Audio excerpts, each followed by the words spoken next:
नमस्कार दोस्तों, मैं राहुल स्वागत करता हूं आपके इस ऑनलाइन प्लेटफॉर्म देव क्लासेस बूंदी पर। दोस्तों, हम पढ़ रहे हैं फिजिक्स अर्थात भौतिक विज्ञान, जिसके अंतर्गत हम पढ़ रहे थे गति, जिसका हम आगे की ओर अध्ययन करते हैं। गति के बारे में मैंने आपको बताया गति क्या होती है। फिर दोस्तों मैंने आपको बताया कि वेग क्या होता है, विस्थापन क्या होता है, दूरी क्या होती है, त्वरण क्या होता है। इन सभी के बारे में मैंने आपको नॉलेज दी दोस्तों। अब आज हम न्यूटन की गति के नियम पढ़ते हैं दोस्तों। न्यूटन ने गति के नियम दिए जो न्यूटन की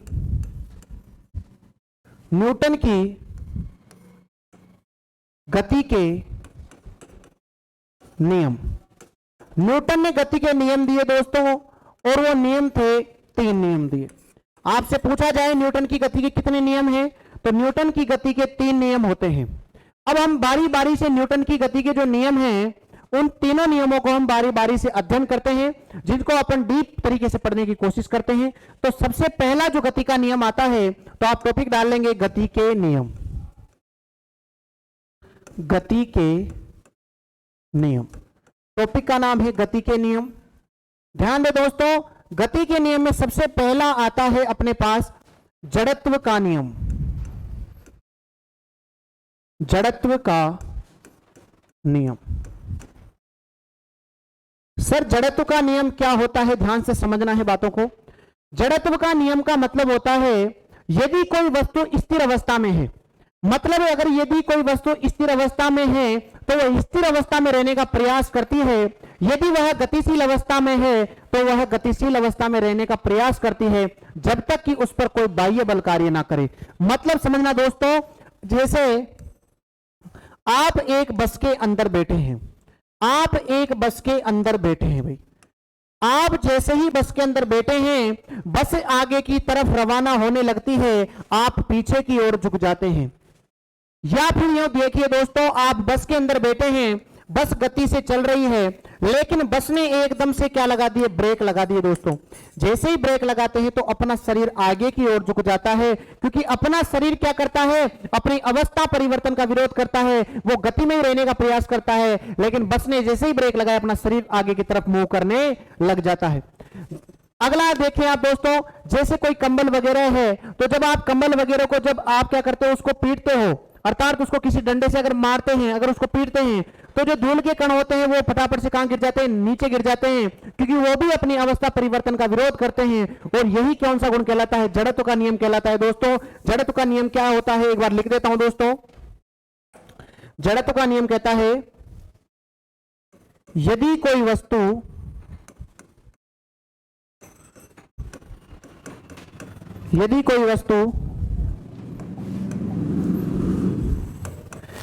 वस्तु स्थिर अवस्था में है,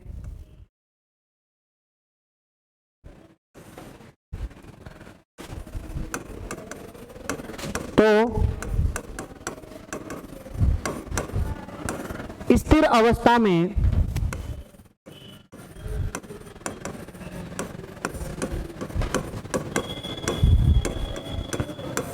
रहने का प्रयास करती है।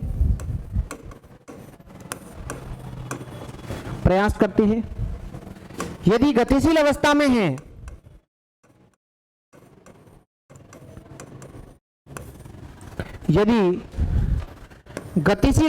है, तो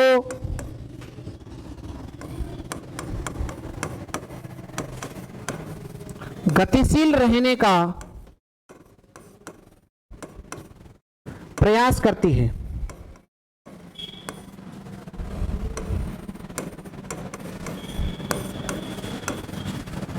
जब तक उस पर कोई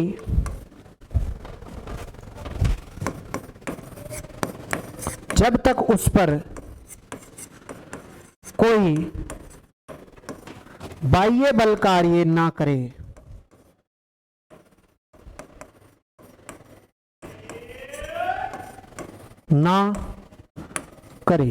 जब तक उस पर कोई बाह्य बल कार्य ना करे। अर्थात एक लाइन में अगर इसको बोलना चाहूं तो, अर्थात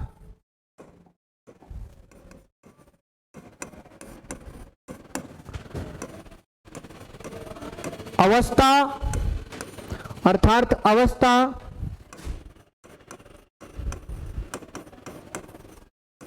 परिवर्तन का विरोध जड़त्व का नियम कहलाता है।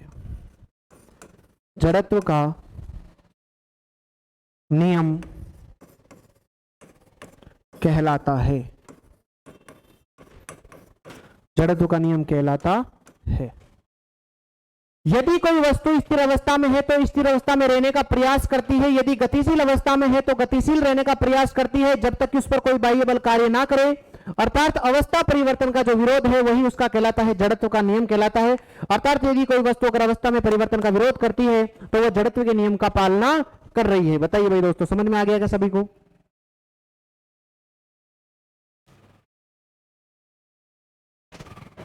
इसके इंपॉर्टेंट है एग्जाम्पल, ध्यान दे मेरी बात को। एग्जाम्पल लिख रहे हैं जड़त्व के नियम के एग्जाम्पल, जैसे मैंने आपको बताया 2-3 एग्जाम्पल लिखते हैं हम। सबसे पहला एग्जाम्पल अभी मैंने आपको बताया, जब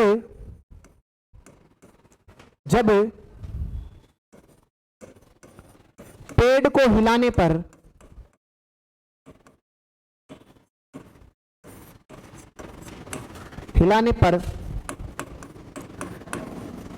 पत्तियों और फलों का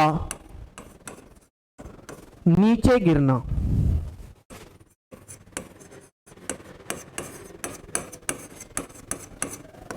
मतलब सर जब पेड़ को आप हिला रहे हो तो पत्तियां और फल क्या हो, जैसे क्या किया आपने, पेड़ को हिलाया तो जो पत्तियां हैं वो स्थिर अवस्था में है, फल भी स्थिर अवस्था में है।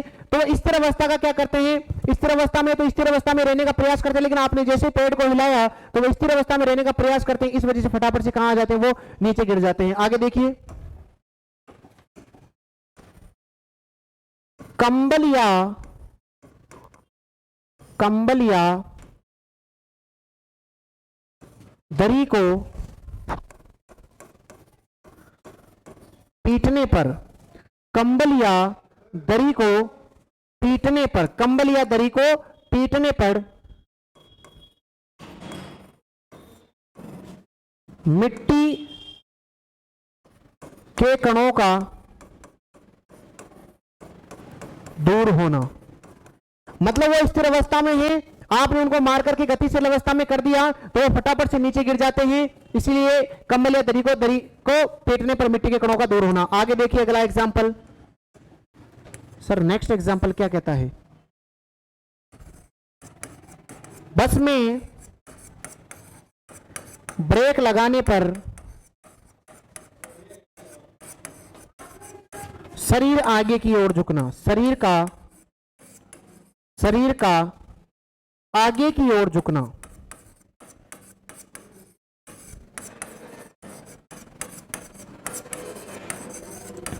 मैंने आपको बताया, कभी आपने देखा होगा कि बस में आगे मुंह करके उतरे, क्योंकि बस गतिशील अवस्था में है। अगर आप उधर ही अपने को क्या करे हो, अगर आप उधर ही उतर के उधर ही अगर मान लो आगे चल रही है बस और इधर ही उतर के इधर ही भागने लग जाओगे ना तो आपको कोई दिक्कत नहीं है। बस इधर जा रही है, अगर आप उल्टे ही साइड अगर उतरोगे तो क्या होगा, आपकी गिरने की संभावना है, क्योंकि आपका जो शरीर है वो क्या करता है, अभी जड़त्व के नियम की पालना करता है। दोस्तों बताइए भाई, समझ में आ गया? पहला नियम आपसे पूछा जाए जड़त्व पहला नियम कौन सा है तो जड़त्व का नियम कहलाता है। पहला नियम जड़त्व का नियम, और जड़त्व के नियम के एग्जाम्पल आपके सामने है। यदि कोई वस्तु स्थिर अवस्था में है तो स्थिर अवस्था में रहने का प्रयास करती है, गतिशील अवस्था में है तो गतिशील अवस्था में रहने का प्रयास करती है। इस प्रकार अपने को ये ध्यान रखने हैं। एक बार सभी इसका स्क्रीनशॉट ले लेंगे भाई।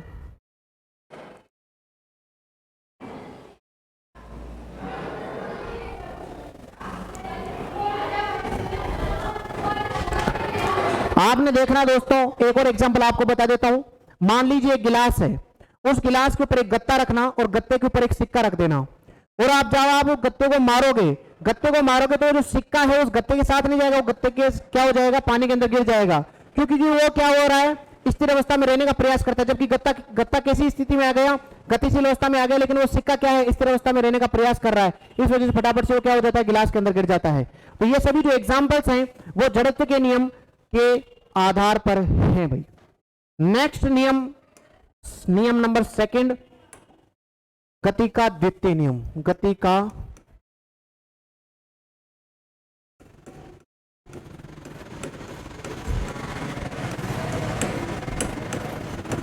ध्यान दें, पहले आपको एक शॉर्ट में समझा देता हूं, फिर उसके बाद सब कुछ लिखवा दूंगा। एक बार समझना ध्यान से, पेन कॉपी को साइड में रख दे, समझ लें। गति का द्वितीय नियम कहता है सर कि जो बल होता है ना, गति का जो द्वितीय नियम ये कहता है कि जो बल होता है वो संवेग में परिवर्तन की दर, संवेग को बोलते हैं P बराबर होता है संवेग, संवेग में परिवर्तन की दर अर्थात dP अपॉन dt संवेग में परिवर्तन की दर के समानुपाती होता है। अर्थात जो बल होता है वो संवेग में परिवर्तन की दर के समानुपाती होता है, समानुपाती होता है। यही क्या कहलाता है दोस्तों? गति का द्वितीय नियम कहलाता है। अर्थात इस नियम को बोलते हैं हम संवेग संरक्षण का नियम। किसका नियम बोलते हैं? संवेग संरक्षण का नियम। इस नियम की खासियत बताते हैं एक बार, सबसे पहले इसको नियम को थोड़ा ड्राइव करते हैं। देखिए ध्यान से समझना है, इसी को बोलते हैं संवेग संरक्षण का नियम। यहां लिख देता हूं मैं संवेग, अभी आपको सब कुछ लिखवा दूंगा मैं, ध्यान रखें। देखिए P बराबर होता है दोस्तों mv, P बराबर होता है mv, v होता है वेलोसिटी अर्थात वेग, m होता है द्रव्यमान, m होता है द्रव्यमान। तो यहां पर मैंने क्या किया दोस्तों, ध्यान से समझना, P F बराबर d अपॉन dt। तो बताओ d अपॉन dt तो सेम है, P की जगह लिख दिया मैंने mv। बताओ mv लिख दिया क्या? हाँ सर बिल्कुल लिख दिया। आगे समझो, F बराबर हो जाएगा, द्रव्यमान में कोई परिवर्तन नहीं आता, ये इधर आ जाएगा और अंदर रह जाएगा dv अपॉन dt। और अभी आपको मैं पिछले वीडियोस के अंदर, पिछले क्लासेस के अंदर पढ़ा के आया हूं कि वेग में परिवर्तन की दर, वेग में परिवर्तन की दर क्या कहलाती है? बताओ भाई, त्वरण कहलाती है। अर्थात dv अपॉन dt बराबर होता है a, एक्सीलरेशन अर्थात जिसको बोलते हैं हम त्वरण। बताइए क्या बोलते हैं? त्वरण। अब आप बताओ मुझे F बराबर हो गया m और ये क्या होता है a, तो F बराबर हो गया ma, F बराबर होता है दोस्तों ma, F बराबर होता है ma, m क्या होता है? यहां पर द्रव्यमान होता है, a क्या होता है? यहां पर त्वरण होता है। अर्थात गति का जो द्वितीय नियम होता है, जो गति का जो द्वितीय नियम है वो बल के व्यंजक को उत्पन्न करता है, बल के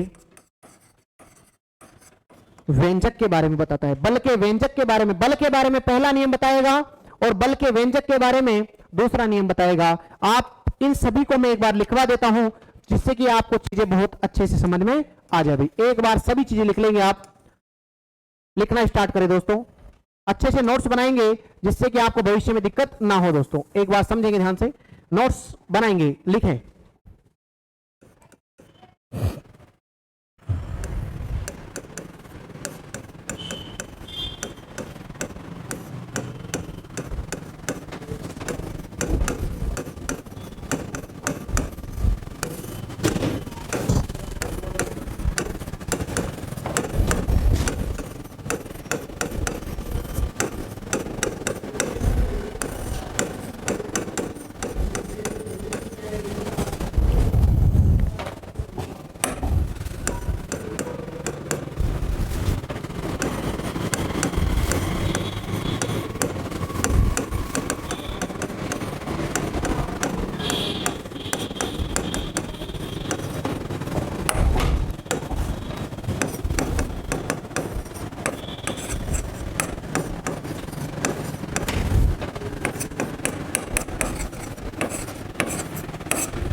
बारे में आपको अच्छे से नोट्स बनवाए जा रहे हैं।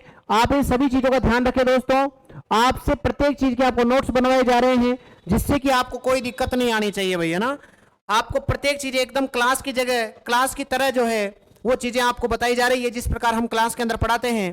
तो आप सभी के लिए वेरी वेरी इंपॉर्टेंट है दोस्तों, गति का द्वितीय नियम अर्थात गति का सेकंड नियम कहलाता है ये।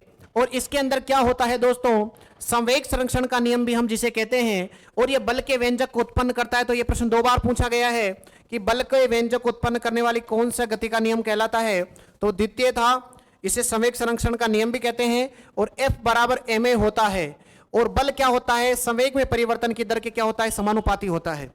इसके अगर मैं एग्जाम्पल की बात करता हूं दोस्तों, तो आपने देखा होगा जो अपने मैदान के अंदर जो खिलाड़ी होते हैं, वो खिलाड़ी मान लो उसके पास कैच आ रहा है, तो वो कैच को ऐसे नहीं करता है, कैच को ऐसे नहीं करता है, ऐसे पकड़ेगा ना तो वहां से क्या होगा, बल ज्यादा लगेगा और उसके हाथों में चोट की दिक्कत हो सकती है।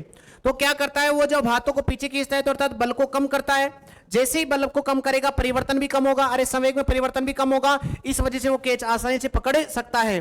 जब वो पीछे की साइड करेगा ना तो बल कम होगा, बल कम होगा तो परिवर्तन भी कम होगा, और परिवर्तन कम होने के कारण उसके हाथों में चोट लगने की समस्या भी नहीं होगी। तो बताइए भाई इसका एग्जाम्पल और लिखें क्या सर, इसके एग्जाम्पल लिखते हैं। अरे इसके क्या लिखेंगे भाई दोस्तों हम, एग्जाम्पल। बताओ एग्जाम्पल लिखने ना, उम्मीद करता हूं कि आपने जो है लिख लिए होंगे सभी। एग्जाम्पल के अंदर बात करता हूं, खिलाड़ी गेंद को कैच करते समय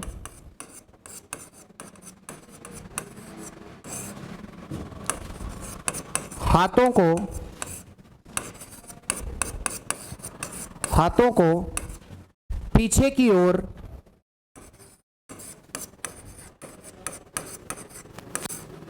धकेलता है।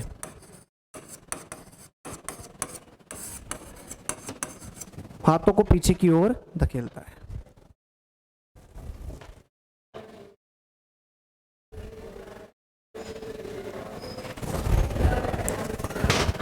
बताइए दोस्तों समझ में आ गया होगा, बताइए समझ में आ गया क्या सभी को भाई?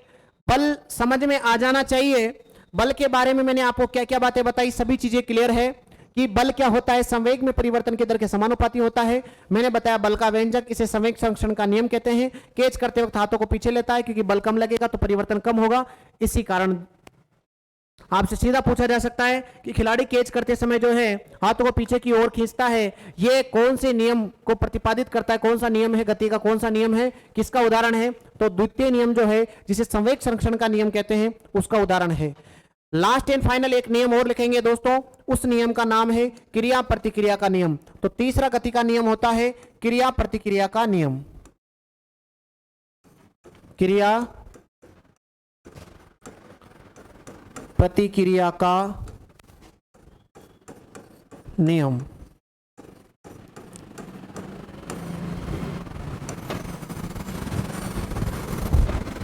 देखिए दोस्तों क्रिया प्रतिक्रिया का नियम क्या होता है कि अगर मान लीजिए मैं आपको पढ़ा रहा हूं और आप कुछ सीख करके जॉब लग जाते हैं, तो मैंने आपके प्रतिक्रिया की और आपने प्रतिक्रिया की पढ़ने की और आप फटाफट से जॉब लग गए, तो यही होती है क्रिया प्रतिक्रिया का नियम।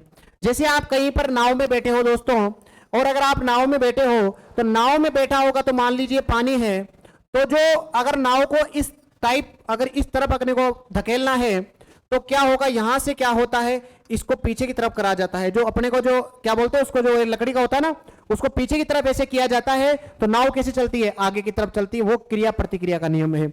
जैसे मान लीजिए दोस्तों ये रॉकेट है, और रॉकेट क्या करता है, अपने ईंधन के द्वारा अपने ईंधन को इधर इधर मारता है पृथ्वी पर, और ये पृथ्वी से टकराने के बाद कहां जाता है, ऊपर की साइड जाता है, तो रॉकेट उधर जाता है। अरे बोलो इसने तो करी क्रिया और प्रतिक्रिया के फलस्वरूप कहां गया, ये ऊपर गया। तो रॉकेट जो है वो रॉकेट भी क्रिया प्रतिक्रिया के नियम पर कार्य करता है। जो नाव होती है वो भी क्रिया प्रतिक्रिया के नियम पर कार्य करती है दोस्तों। तो हम इसको लिखते हैं, एक बार लिखने के बाद और समझेंगे, फिर चीजें और क्लियर होती जाएगी। समझ में आ रहा है सभी को? एक बार सभी कमेंट्स करके बताएं भाई, समझ में आना चाहिए सभी को, है ना? क्रिया प्रतिक्रिया का नियम देखिए ध्यान से। क्रिया प्रतिक्रिया का नियम यहां है क्रिया तथा प्रतिक्रिया, क्रिया तथा प्रतिक्रिया, क्रिया तथा प्रतिक्रिया हमेशा हमेशा विपरीत दिशा में होती है। क्रिया तथा प्रतिक्रिया हमेशा विपरीत दिशा में, क्रिया तथा प्रतिक्रिया हमेशा विपरीत दिशा में होती है। कैसे होती है भाई? विपरीत दिशा में होती है। एग्जाम्पल लिखेंगे इसके, एग्जाम्पल लिखेंगे आप सभी, एग्जाम्पल।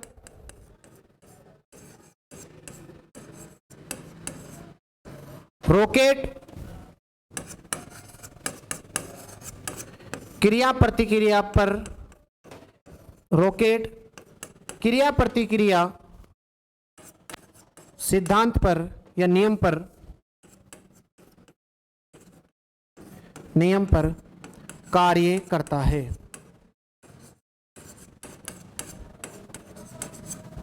कार्य करता है, कार्य करता है भाई।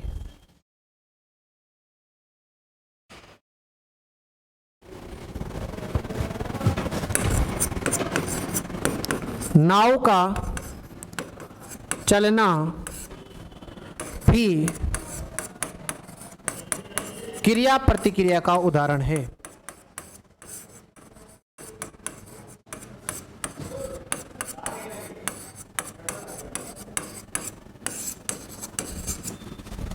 क्रिया प्रतिक्रिया का उदाहरण है। सभी एक बार इसका स्क्रीनशॉट ले ले दोस्तों, सभी एक बार इसका स्क्रीनशॉट ले लेंगे।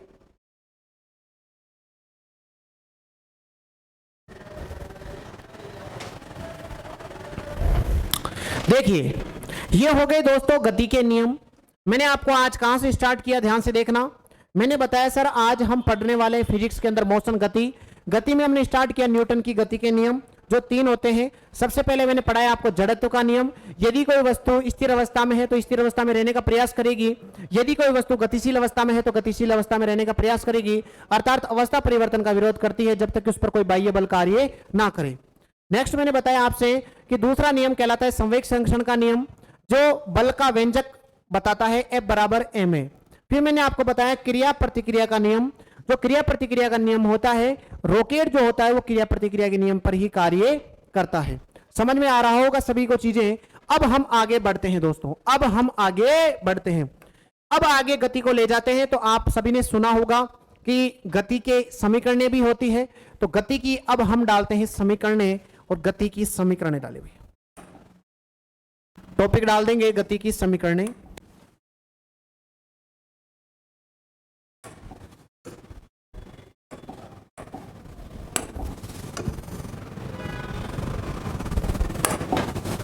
गति की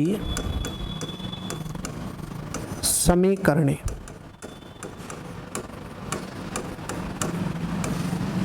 गति की समीकरण। दोस्तों एक वैज्ञानिक आए जिनका नाम था गैलीलियो गैलीली। एक वैज्ञानिक आए थे जिनका नाम है गैलीलियो गैलीली। इन गैलीलियो जो गैलीली थे, गैलीलियो गैलीली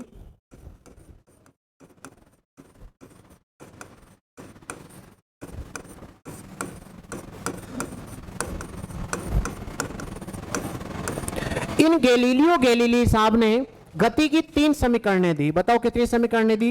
3। नियम भी 3 थे और गति की समीकरणें भी कितनी थी? 3 थी। तो गति की कितनी समीकरणें हो गई? 3 समीकरणें दी। अगर मैं बात करता हूं गति की प्रथम समीकरण, द्वितीय समीकरण और तृतीय समीकरण की, तो पहली समीकरण की बात करता हूं तो यह होता है v बराबर u प्लस at। पहली समीकरण हो जाएगी v बराबर u प्लस at। दूसरी होती है s बराबर ut प्लस 1/2 at स्क्वायर। और तीसरी समीकरण होती है दोस्तों v स्क्वायर बराबर u स्क्वायर प्लस 2as। आप सबसे पहले इन समीकरणों को लिखें, फिर समझाऊंगा क्या होती है क्या नहीं होती, सब कुछ बताऊंगा। आज के बाद आपको मोशन के चैप्टर में कोई भी दिक्कत नहीं होगी दोस्तों, कोई भी दिक्कत नहीं होगी। आप केवल प्रश्न को समझते रहें, चीजें को। देखिए मैंने बताया सर आपके सामने 3 समीकरण होती है। पहली समीकरण ये रही, दूसरी समीकरण ये रही और तीसरी समीकरण ये रही। यहां पर जो जो नाम आ रहे हैं सभी को मैं एक्सप्लेन करता हूं एक बार। यहां पर जो जो नाम आ रहे हैं सभी को मैं एक्सप्लेन करता हूं। सबसे पहले आया यू। अरे पहले क्या आया? यू और फिर आया वी। ध्यान से समझना, यू होता है प्रारंभिक वेग। यू क्या होता है दोस्तों? प्रारंभिक वेग। प्रारंभिक वेग अर्थात किसी वस्तु को प्रारंभिक वेग जो होता है, शुरू में जो वेग होता है वो होता है प्रारंभिक वेग, और v बराबर होता है अंतिम वेग। क्या होता है? v बराबर अंतिम वेग। v बराबर होता है अंतिम वेग। नेक्स्ट आ रहा है t। t होता है दोस्तों समय। t होता है समय जो सेकंड में होगा, और a होता है आप सभी जानते हो एक्सेलरेशन, जिसे बोलते हैं त्वरण। नेक्स्ट अगर मैं बात करता हूं इसके अंदर s एक आ रहा है दोस्तों, इसके अंदर s। सर s क्या होता है? s बराबर हम लिख सकते हैं विस्थापन,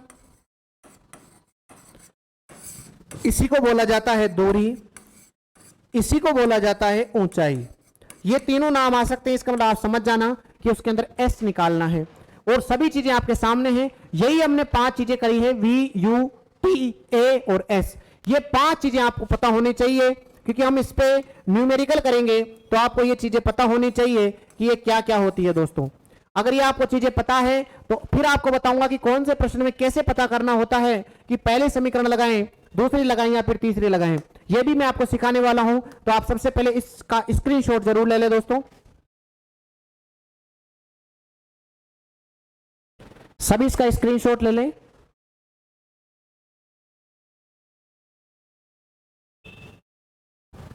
हाँ जी, सभी इसका स्क्रीनशॉट ले ले भाई एक बार।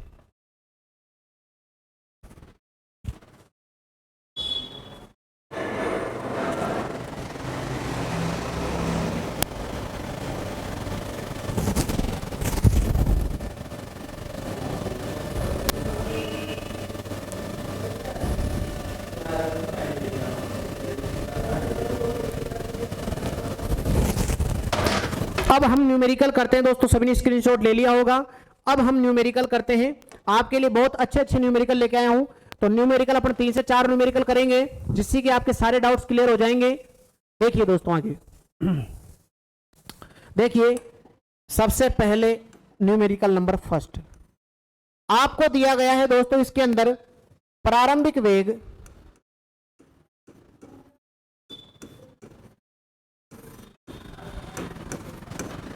u बराबर 40 मीटर प्रति सेकंड, v बराबर दिया गया है आपको 0 मीटर प्रति सेकंड, टाइम दिया गया है आपको 8 सेकंड, और आपसे पूछ रहा है दोस्तों एक्सीलरेशन अर्थात त्वरण बताओ।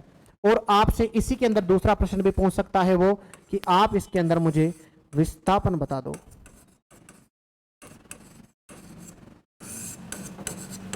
करे भाई सभी, एक बार सभी ईमानदारी से ट्राई कर लें, सभी को पता लग जाएगा कि क्या है क्या नहीं है। गति की समीकरणें आपके सामने थी। एक बार सभी समीकरणों को एक बार और नजर घुमा लें।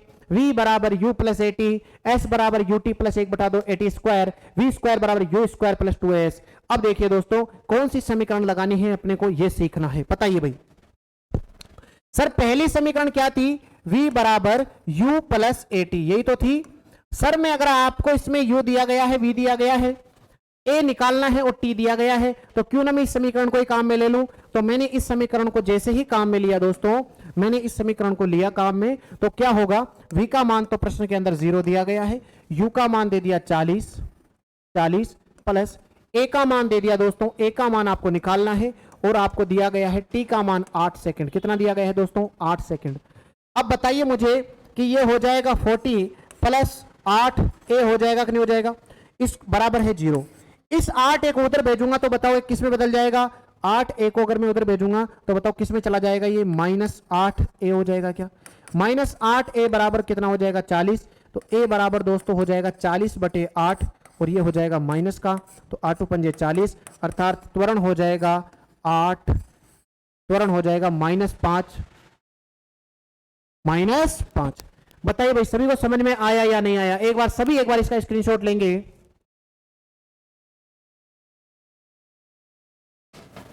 समझ में आ गया? ये मीटर बटे सेकंड स्क्वायर। बताइए भाई, समझ में आ गया क्या सभी को? सभी को समझ में आ जाना चाहिए। सर पहली समीकरण पढ़ने काम मिली। सर विस्थापन के लिए कौन कौन सी समीकरण होती है? विस्थापन के लिए पहली और दूसरी और तीसरी होती है दोस्तों। अब दूसरी तीसरी में से कौन सी काम मिलेंगे? तो देखिए, ये देखो अभी अपन ने पढ़ी समीकरण नंबर 3। समीकरण नंबर 3 क्या पढ़ी?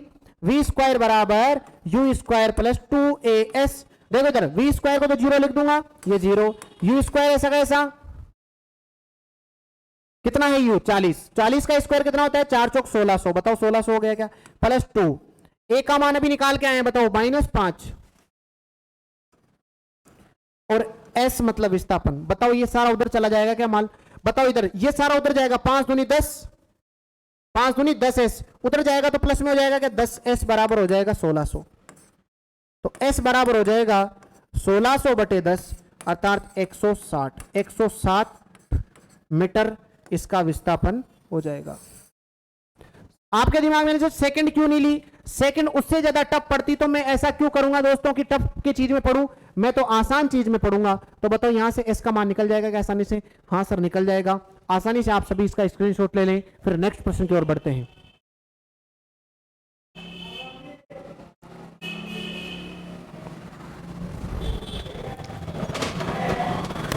आप सभी ने इसका स्क्रीनशॉट ले लिया होगा। अब हम नेक्स्ट क्वेश्चन की ओर बढ़ते हैं। नेक्स्ट क्वेश्चन की ओर बढ़ते हैं दोस्तों। अगर मैं इसमें नेक्स्ट क्वेश्चन की बात करता हूं तो एक प्रश्न आपके लिए है, आप सभी करें। u और फिर दिया है v। देखिए दोस्तों, u दिया गया है और फिर क्या दिया गया है? v दिया गया है।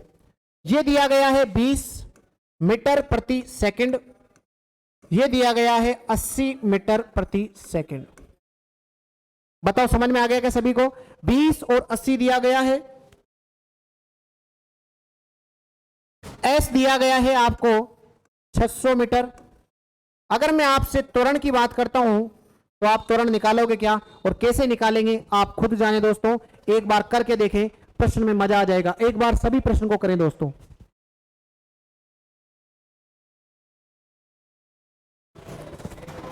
इसमें आप टाइम भी निकालें, टाइम भी निकालें दोस्तों। आप इसमें एक बार टाइम भी निकालें दोस्तों।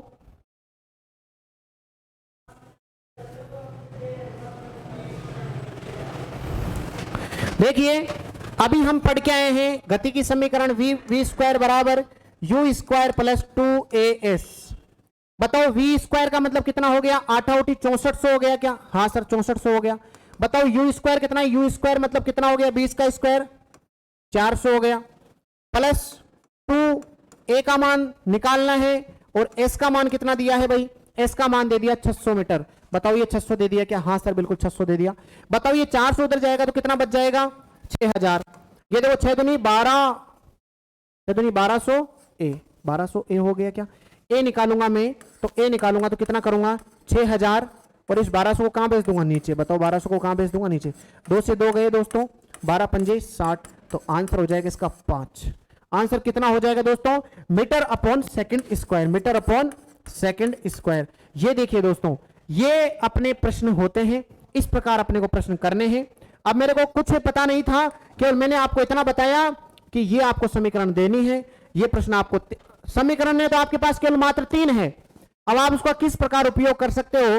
तो आप इनका समीकरणों का इस प्रकार उपयोग कर सकते हो दोस्तों। सर टाइम कैसे निकालूं? टाइम के लिए हमने पढ़ा अभी v बराबर u प्लस 80। u प्लस 80 बताओ किया कि नहीं किया? v बराबर कितना दिया गया है? 80 और u बराबर दिया गया है आपको 20। प्लस प्लस प्लस a का मान कितना? 5। t तो ऐसा कैसा ही है। अब बताओ सर 80 में से उधर 20 जाएंगे तो 60 बचेंगे क्या? हाँ सर 60 बच गए। इधर हो गए 5t। 5t बताओ ये 5t हो गया क्या? तो t बराबर हो जाएगा 60 बटे 5 अर्थात हो जाएगा 12 सेकंड। कितना हो जाएगा? 12 सेकंड। ये निकल के आ गया दोस्तों आपका समय t निकल के आ गया। ये आपका निकल के आ गया समय t निकल के आ गया। बताइए भाई समझ में आया या नहीं आया? आप सभी को समझ में आया या नहीं आया भाई? बताइए सभी। सबको समझ में आ जाना चाहिए ये मैंने निकाला और वहां से मैंने टाइम निकाल लिया। ये प्रथम समीकरण से निकला दोस्तों, अपने पास प्रथम समीकरण से निकल गया ये अपने पास। ये अपने थर्ड समीकरण से निकल गया, थर्ड समीकरण से निकल गया, थर्ड समीकरण से निकल गया भाई। लास्ट प्रश्न कर लेते हैं दोस्तों आज का हम। एक बात में लिखवा देता हूं आपको, एक बात में लिखवा देता हूं। यदि किसी वस्तु को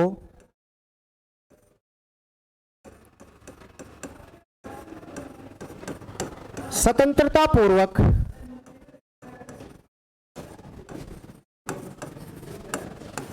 फेंका जाए तो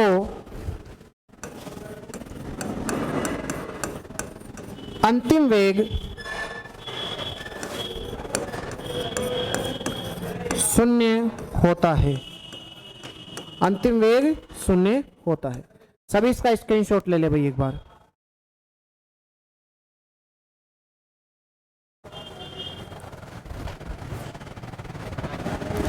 मैंने लिखा आपके सामने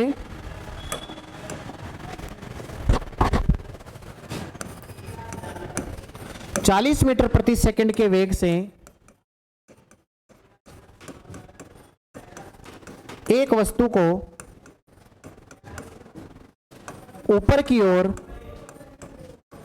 फेंका जाता है। फेंका जाता है, ऊपर की ओर क्या किया जाता है, उसके फेंका जाता है। तो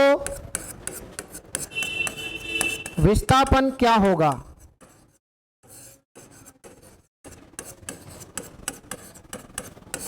ब्रैकेट में है, यदि a बराबर 10 मीटर प्रति सेकंड। करें भाई इस प्रश्न को। अभी जो लाइन लिखाई वही काम आएगी इसके अंदर। सभी प्रश्न को करें भाई, कीजिए दोस्तों।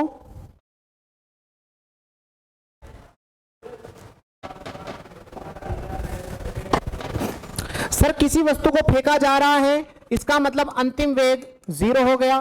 प्रारंभिक वेग 40 मीटर प्रति सेकंड दिया गया है। a बराबर 10 मीटर प्रति सेकंड दिया गया है। प्रति सेकंड क्या, मीटर प्रति सेकंड स्क्वायर, स्क्वायर। ठीक, बताओ ये दे दिया आपसे। अब देखो अभी अपने गति की समीकरण पढ़ी थी ना, v स्क्वायर बराबर u स्क्वायर प्लस 2as। अरे ये अभी पढ़ के नहीं आए क्या? अभी देखो यहां पर देखना, v स्क्वायर, देखो गति की तीसरी समीकरण, v स्क्वायर बराबर u स्क्वायर प्लस 2as। अब बताओ इस समीकरण के अंदर नहीं लिख सकते क्या आप उसको? बताओ, आराम से इस प्रश्न को कर सकते हैं आप। v का मान कितना है, 0 का मान 0, u का स्क्वायर मतलब 4 का स्क्वायर हो गया 1600 प्लस 2, a कितना है, a हो जाएगा 10, s तो आपको निकालना ही है। बताओ भाई कैसे करेंगे इसको आगे, कैसे करेंगे आप ध्यान से समझना। आप क्या करना, इस a की a जो है वो दिया गया है -10। कितना दिया गया है, -10। a का मान दिया गया है -10, तो a का मान कर लेंगे आप -10। अगर -10 हो जाएगा, प्रश्न देगा ये, a का मान प्रश्न खुद दे रहा है -10, तो यहां पर 10 रखूंगा क्या हो जाएगा, माइनस। क्या हो जाएगा, माइनस। अब मुझे बताओ ये सारा उधर जाएगा, उधर जाएगा तो बताओ 10 दूनी 20, 20s हो जाएगा कि नहीं हो जाएगा? 20s बराबर कितना है, 1600। तो s बराबर कितना हो जाएगा, 1600 बटे 20, 1600 बटे 20, ये कितना हो जाएगा, 2 8 16, इधर जाएगा 80 मीटर। एक बार और रिपीट मार रहा हूं, दोबारा से समझना चीजों को।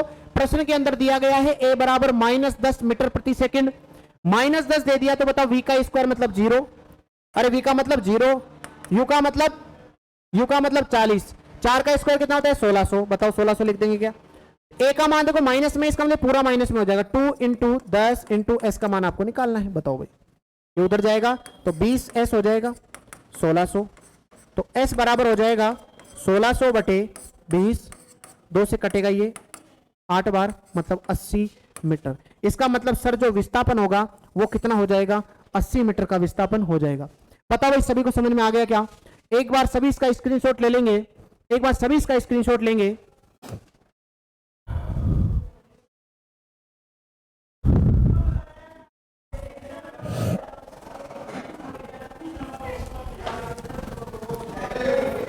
अभी जस्ट पहले क्या लाइन पढ़ाई, इससे पहले मैंने बोला कि यदि किसी पिंड को या किसी वस्तु को अगर मैं स्वतंत्रता पूर्वक फेंकता हूं, अगर किसी वस्तु को स्वतंत्रता पूर्वक फेंका जाता है तो क्या होगा दोस्तों, उसका अंतिम वेग अर्थात v बराबर क्या हो जाता है, शून्य हो जाता है, v बराबर क्या हो जाता है, 0 हो जाता है।